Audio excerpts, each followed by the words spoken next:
Welcome to the Banker Lamp. Please enjoy the video. You're starting the only reliable reset method for a Gosund plug. First, plug it into power and confirm the LED shows power or slow blink. This means the unit is responsive.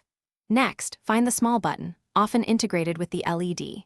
You'll use sustained pressure, so make sure your phone and 4 GHz Wi-Fi are ready to reconfigure the device once reset completes. Once done, you'll hold that button to trigger factory restore and AP mode. Now perform the hard reset. Press and hold the button firmly for roughly 10 to 15 seconds. You'll see the LED behavior change. When it begins rapid blinking or alternating patterns, that signals a successful factory reset and entrance into access point/setup mode. Release the button at that moment. Make sure you wait another 30 to 60 seconds for the plug to finish rebooting. This pause is essential so the device can clear old settings and broadcast its temp. Finish by re-adding the plug in the Gosund app. Choose Add Device and follow prompts to join the plug's temporary AP, then provide your 4 GHz Wi-Fi credentials. You'll see the LED settle once the cloud link is restored.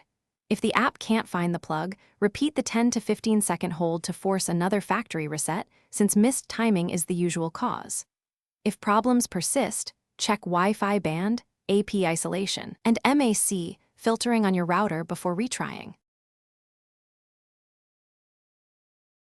Thanks for watching. If this was helpful, leave a like and consider subscribing. See you next time.